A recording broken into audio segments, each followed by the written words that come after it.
જય શ્રી કૃષ્ણ.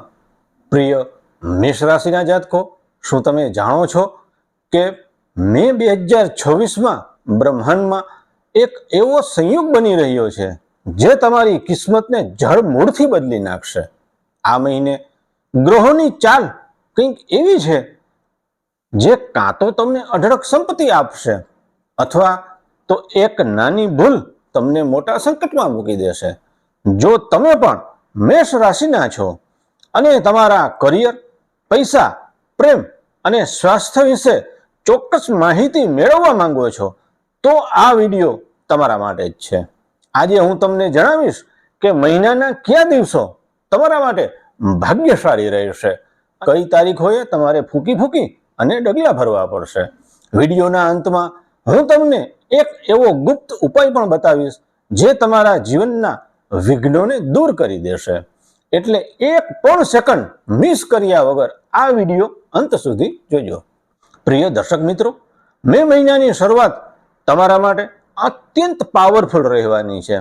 મહિનાના પહેલા અઠવાડિયામાં જ તમારી રાશિમાં ઉચ્ચક યોગ જેવી સ્થિતિ સર્જાઈ રહી છે.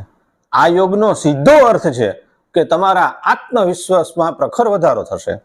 જે લોકો મેનેજમેન્ટ, આઈટી, ફાર્મા કે મેડિકલ ક્ષેત્ર સાથે જોડાયેલા છે તેમના માટે આ સમય સોનેરી સાબિત થશે. જો તમે પોલીસ કે સૈન્ય જેવી વર્દીધારી નોકરીમાં છો તો તૈયાર થઈ જાઓ. આ મહિને તમને કોઈ મોટું પદ કે સન્માન મળી શકે તેમ છે.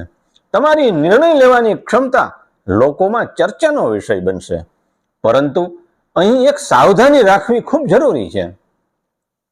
મંગળની દ્રષ્ટિ તમારા ચોથા ભાવ પર હોવાથી જમીન, મકાન કે જૂની મિલકતના સોદામાં ઉતાવળ ન કરતા.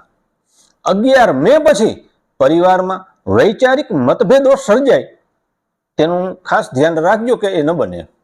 વાત કરીએ આર્થિક સ્થિતિની તો આ મહિને શુક્ર અને બુધનું પરિવર્તન તમારી વાણીમાં એક અનોખો જાદુ ભરશે. તમારી વાત કરવાની શૈલીથી તમે મુશ્કેલ કામો પણ સરળતાથી પૂરા કરી શકશો. જે લોકો સેલ્સ કે માર્કેટિંગમાં છે તેમના માટે ધનલાભની પ્રબળ શક્યતાઓ છે. 15 મે પછી સૂર્યદેવનું ભ્રમણ બીજા ભાવમાં થતા તમારા જ્ઞાન અને અનુભવનો લાભ તમને પૈસાના રૂપમાં મળશે. જો તમે લાંબા સમયથી નવી નોકરી શોધી રહ્યા હતા તો મહિનાનો બીજો ભાગ તમારા માટે નવી તકો લઈને આવશે. તમારી પ્રેઝન્ટેશન આપવાની રીત ક્લાયન્ટ્સને પ્રભાવિત કરશે. જોકે શેર બજારમાં રોકાણ કરતા પહેલા થોડી ધીરજ રાખજો. ટૂંકા ગાળાના લોભમાં ન પડવું. શિક્ષણ અને પ્રેમ સંબંધોમાં આ મહિને થોડું સંતુલન જાળવવું પડશે. પંચમ ભાવમાં રાહુ અને કેતુની દ્રષ્ટિ હોવાથી વિદ્યાર્થીઓનું મન અભ્યાસમાંથી ભટકી શકે છે. સોશિયલ મીડિયા કે અન્ય આકર્ષણો તમારા લક્ષ્યમાં અવરોધ બની શકે છે, એટલે સંભાળવું. પ્રેમ સંબંધોમાં હું જ સાચો છું એવો અહમ રાખવાથી તિરાડ પડી શકે છે અને તમારા પ્રિય પાત્રની સાથે અણબનાવ બની શકે છે. માટે તમારા પાર્ટનરની વાત સાંભળવાની ટેવ પાડજો. સ્વાસ્થ્યની દ્રષ્ટિએ આ મહિને ગળા અને થાઇરોઇડ સંબંધિત તકલીફોથી સાવધાન રહેવું. જો તમે કોઈ મોટી લોન લેવાનું વિચારી રહ્યા હો તો મહિનાના અંત સુધી થોડી રાહ જોવી હિતાવહ છે. શનિદેવની સાડાસાતીનો પ્રથમ તબક્કો તમને આર્થિક જવાબદારીઓનો અહેસાસ કરાવશે, પણ સાથે સાથે તમને અંદરથી મજબૂત પણ બનાવશે. તો પ્રિય મેષ રાશિના જાતકો, મે 2026નો આ મહિનો તમારા માટે પડકાર અને સફળતા બંનેને લઈને આવ્યો છે. હવે સમય છે એ અચૂક ઉપાય જાણવાનો જેનાથી તમારું ભાગ્ય ચમકી ઉઠશે. તો આ મહિનાના દરેક મંગળવારે હનુમાન ચાલીસાના 3 પાઠ કરો અને ગરીબ બાળકોને કંઈ મીઠું ખવડાવો, મિષ્ટાન ખવડાવો. મીઠું એટલે આ નાનકડો ઉપાય તમારા જીવનમાં સકારાત્મક ઉર્જાનો પ્રવાહ શરૂ કરી દેશે.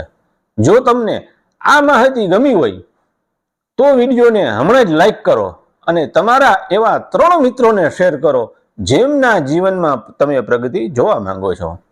કેમ કે પોઝિટિવિટી શેર કરવાથી તમારા જીવનમાં પણ ખુશીઓ આવશે. અને તમે કયા શહેરથી આ વિડીયો જોઈ રહ્યા છો તે કોમેન્ટ બોક્સમાં જણાવજો અને હર હર મહાદેવ લખવાનું ભૂલતા નહીં. આવી જ સચોટ માહિતી માટે મારી સાથે જોડાયેલા રહેજો. ભગવાન કાશી વિશ્વનાથ વિશ્વનું મંગલ કરે એવી પ્રાર્થના. અસ્તુ. જય શ્રી કૃષ્ણ. હર હર મહાદેવ.